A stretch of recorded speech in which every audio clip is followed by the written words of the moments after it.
Igor Stimac is now free to choose any other job of his choice and Igor Stimac को ये किसने कहा है? AIFF ने ऑफ कोर्स कहा है। ये सोर्स कहाँ से आया? क्या इगोर स्टीमैच जा रहे हैं सच में इंडियन फुटबॉल टीम के सेटअप से? एंड क्या इंडिया वर्सेस मलेशिया होने जा रहे हैं एक बार फिर से अक्टूबर के महीने में? Hey guys, welcome back to my channel. And अगर आप चैनल पे पहली बार ही आए हो तो make sure to subscribe to this channel, क्योंकि यहाँ पे आपको इंडियन फुटबॉल पे डेली रिलेटेड वीडियोस मिलती रहती हैं। So make sure to subscribe यार। सो बाहर हो चुके हम, राउंड 3 में नहीं पहुंच पाए हम। एंड ईगोर स्टीमैच क्या रहेंगे कोच, क्या नहीं रहेंगे? क्या उनको सैक करा जाएगा? क्या वो रिजाइन खुद ही करेंगे? काफी स्पेकुलेशंस चल रही हैं इसमें काफी दिनों से।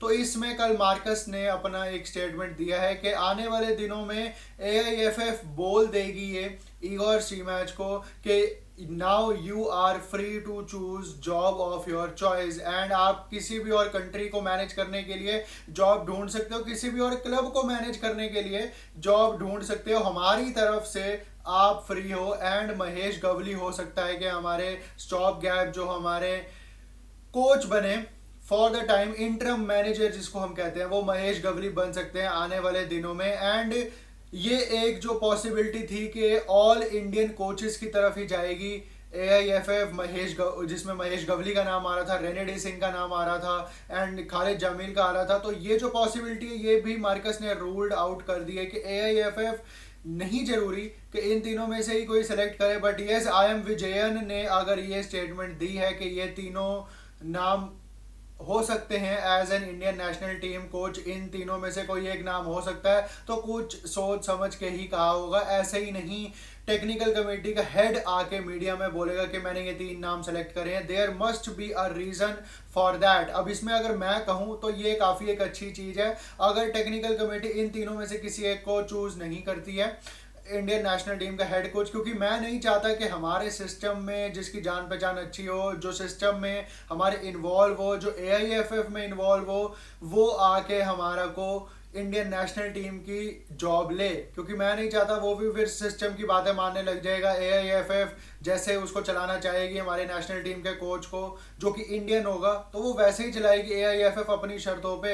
हो सकता है कि जो कैंप की डिमांड्स होंगी हमारे कोच की वो भी फुलफिल ना करे, प्लेयर्स की भी डिमांड्स जो होंगी वो भी फुलफिल ना हो। एंड एआईएफएफ फिर उसको एक तरीके से अपना पपेट कोच बना के रखेगी। अगर हमने एक इंडियन कोच सेलेक्ट कर लिया जो कि सिस्टम में इन्वॉल्व होगा ऑलरेडी पहले से ही, एंड खालिद जमील, रेनेडी सिंह अगर मैं बात करूं, एंड जो तीसरे कोच है महेश गवली, वो तीनों के तीनों कहीं ना कहीं सिस्टम में इन्वॉल्व हैं। तो Igor Stimac is now free almost to select his job of his choice and किसी भी और जगह वो जॉब ढूंढ सकते हैं। अब आने वाले दिनों में ये एआईएफएफ कह देगी ईगोर स्टीमैच को। बट यहाँ पे क्या पॉसिबिलिटी है कि इंडिया वर्सेस मलेशिया हो? तो yes, there is a high possibility कि इंडिया वर्सेस मलेशिया हो सकता है, क्योंकि अक्टूबर में 99% हम मर्डेका कप खेलेंगे एक बार फिर से। तो जैसे पिछली बार ही हमने मलेशिया को खेला था पिछले ही साल मर्डेका कप में, जहाँ पे हमारे साथ एक और बार रॉबरी हुई थी, गोल हमने मार दिया था, गोल दिया नहीं गया था, 4-2 से हम फिर वो मैच हार गए थे। तो उसका बदला भी हम ले सकते हैं इस बार मर्डेका कप में। बाकी अक्टूबर में मर्डेका कप खेलने की बातें उठ रही हैं काफी ज्यादा। एंड सितंबर में हो सकता है कि हीरो ट्राई नेशन सीरीज देखने को हमको मिले, जो पिछले साल भी हमारे को मार्च में देखने को मिली थी।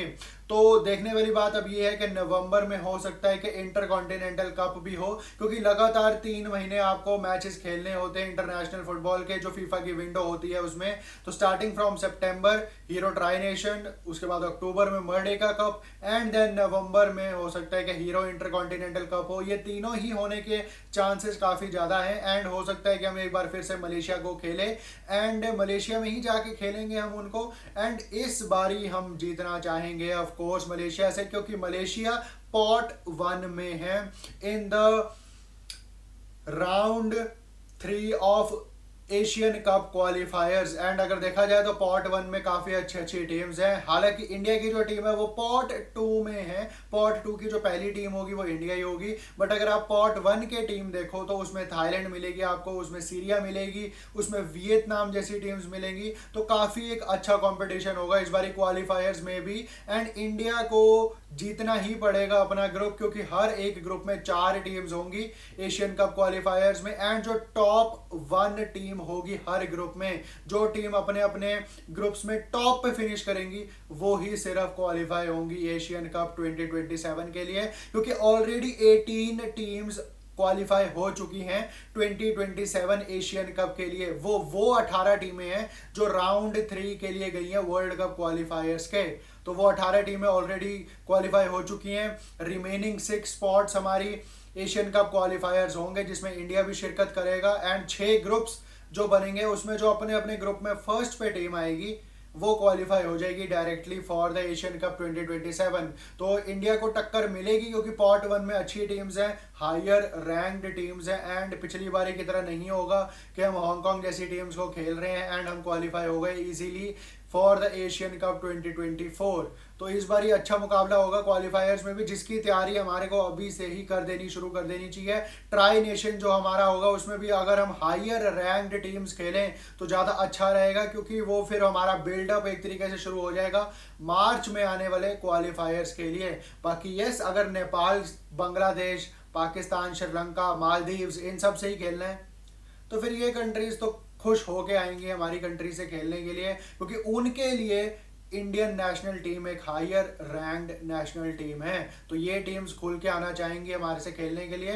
बट यस, अगर हम देखें तो हमको अपने से हायर रैंक्ड टीम्स से खेलना है जिनकी रैंकिंग 100 के आसपास हो, 90 के आसपास हो, तभी हमारा अच्छा चांस क्रिएट होगा राउंड 3 में अच्छा परफॉर्म करने के लिए फॉर द एशियन कप क्वालिफायर्स। तो देखने वाली बात अब ये है कि कौन हमारी इंडियन नेशनल टीम को टेक ओवर करता है, कौन उसका इंटरम कोच बनेगा या कौन उसका परमानेंट मैनेजर बनेगा। वो एक अभी आने वाले दिनों में हमको concrete news and concrete statement मिल जाएगी from AIFF। But yes, tough days ahead for Indian national team as well. ऐसा नहीं है कि हम वर्ल्ड कप क्वालिफायर्स से बाहर हो गए हैं तो हम इजीली एशियन कप क्वालिफायर्स में क्वालिफाई हो जाएंगे। वहां पे भी हमको अच्छे मैचेस खेलने पड़ेंगे, अच्छी टीम्स के अगेंस्ट अच्छे से प्रिपेयर करना पड़ेगा। तो let's hope for the best कि हम एशियन कप में मिनिमम क्वालिफाई हों, क्योंकि अगर हम एशियन कप में भी नहीं क्वालिफाई हो रहे हैं तो भैया इससे ज़्यादा डाउनफॉल तो फिर इंडियन फुटबॉल में आएगा ही नहीं,